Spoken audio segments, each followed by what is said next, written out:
There you go. What's up? It's your boy, DJ B. I don't have a lot of memory on my phone, and the battery's not exactly like a lot. So. What did we just watch, We homegirl? watched Ants. QuANTuMAnia. Ant-Man, the newest installment in the Marvel Cinematic Universe. Yeah, that's cool. Great. Alright. It's very, very sci-fi. It was. It gave me some Star Wars-y feels to it. Star Trek. Yes, a little bit of that. You know, we like the aliens and like the whole concept of other galaxies and it is fascinating. We see Paul Rudd returning as Ant-Man, taking on Kang 888. That's his AOL screen name. Yes, as a, AOL not to be confused with his variants, Big Daddy Kang and Jim Kang. If you're watching this, shout out to you. You know who you are. But anyway, okay. I have been waiting for this film for a while because Ant-Man is one of my low-key favorite ones out of all the still kicking in Avengers, you know? Even though he's on the lower tier of like powers and stuff, and I feel like I can kind of understand why they had to go this route with this Ant-Man movie, because it's like his powers aren't really that cool. What do you think about it? There's nothing like visually cool about. I mean, the rest of the movie compensates in terms of visual. Yes, exactly. And also, it's like the science behind it. It's not like Spider-Man, Tony Stark, where their suits constantly get like these new upgrades. It's really just he grows big, he goes bigger, he gets smaller. That's pretty much it. Anyway, what did you think about the film? It's cool. I'm sorry, I'm just watching you. I'm kind of lost, but I will find out. I will figure out where to go. Because you don't drive a lot. It's okay. I just forgot what the turn was, but come on. It's cool. I can go into mild, non-harmful spoiler. Yeah. Okay. Be warned. Mild, non-harmful spoiler. So this movie ends. Well, Ant-Man is from San Francisco, across the water from us.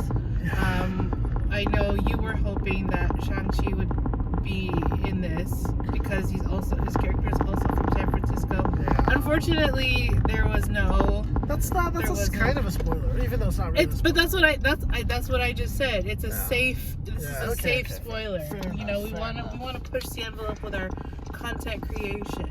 Okay. And then of course again I was thinking of like what are my 4 no context. Keep going. You're gonna turn left. I know. Do you though?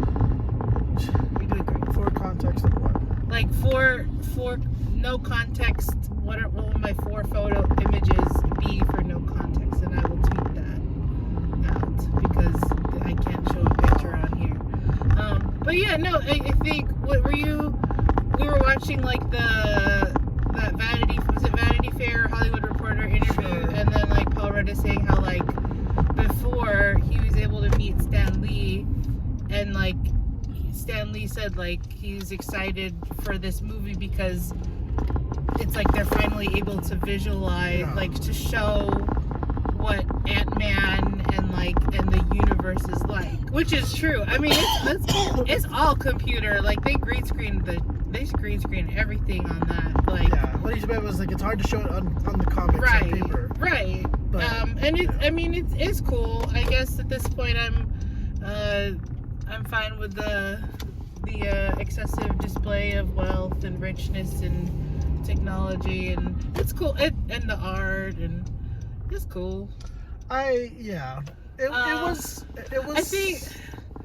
I think also I think all of the villains since Thanos are kind of hard to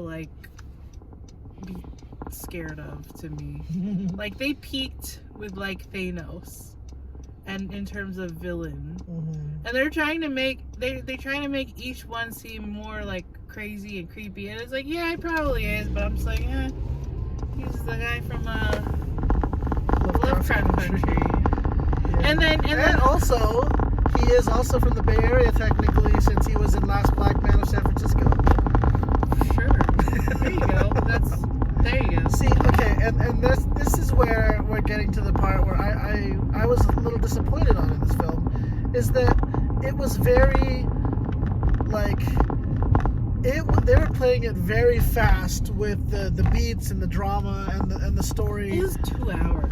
Yes, but honestly, like, they needed at least another half hour, in my opinion, because there was almost nothing about, like, I would have loved to see more of, like, what Ant-Man is like now in the Bay Area, if anything, you know, just something. Like a little semblance of a little bit more of what their lives are like IRL, and also the fact that I'd want to see more of, like, what is Ant-Man's place in the Marvel, in the grander scheme of the Marvel Cinematic Universe. Like, I think that wasn't that there was no really questions answered for that, in my opinion, and I think that was a little disappointing. You should just park under a light so that we get the light. Or not, that's fine. It's okay. Okay. I think comedy-wise, there's some funny parts. It's not like, you know, like Bill Murray is not a spoiler because, you know, he's in the trailers, but his part was, I don't know, I think it could have been a little played better, but he's just kind of like Jeff Goldblum. Yeah, Marvel is like an embarrassment of wealth where they just get these character actors that people like to see, because, you know, who says no to a Marvel film these days, right?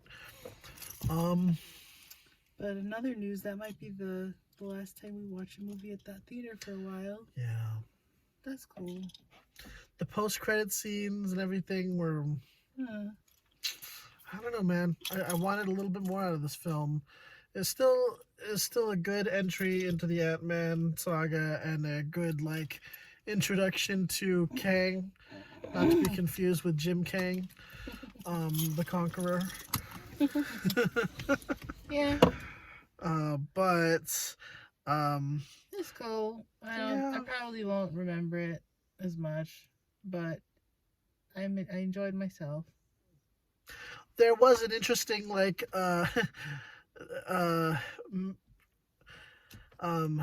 allegorical, rhetorical message overall.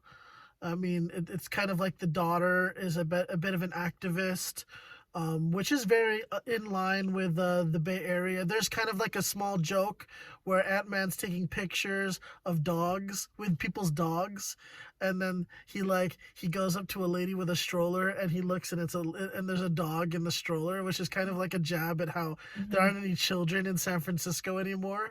It's just people with their pets, because people who have families can't afford to live in San Francisco.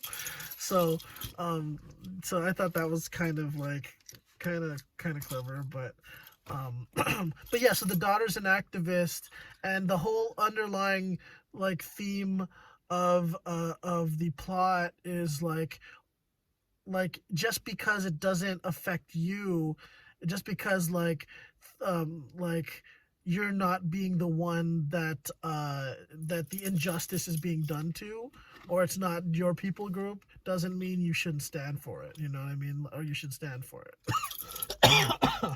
Like, I appreciate the, like, intergenerational.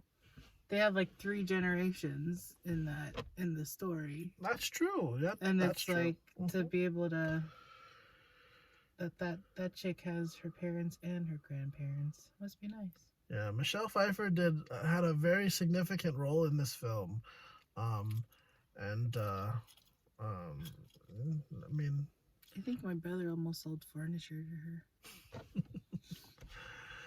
Yes, she's come a long way from Dangerous Minds. Imagine if they got Coolio, like, a Julio song for like Kang. That's another thing. Like the soundtrack was a little disappointing. Like the only song really that was in this film was like The Welcome Back Cotter song. Like, you know, it would have been a little like give it a little bit more if they had something like that. I don't know. That's just me being like, could have been a little better. But that being said, still a solid film. How many scoops of Baskin Robbins ice cream do you give this out of 10? You know what I miss from the other Ant-Man films though is the friend. I forgot the actor's name. You know, the Latino friend, the one that like tells the story, and then we did this, and then we anyway. That and Ti, but you know Ti was kind of low key canceled not too long ago. So, all right, how many Baskin Robbins scoops? I give this I give it a 7 out of 10. Yeah, I was thinking 7, and I was like, do I want to be generous and give it an 8? But it's like a high 7. Yeah, Like a good 7.5. A good 7. All right, don't forget Fam Bam. Fam Bam, Bam, Fam Bam Fam Bam, OCE Bam. for all my OC eaters. Yeah, you're enjoying it so much. Yep. You're having so much fun, and everything is going Well, so we haven't even started yet. But anyway, guys, don't forget to hit the like button and hit the bell for notifications, subscribe, and follow us on our socials, DJB_remix and everywhere. Peace out, y'all.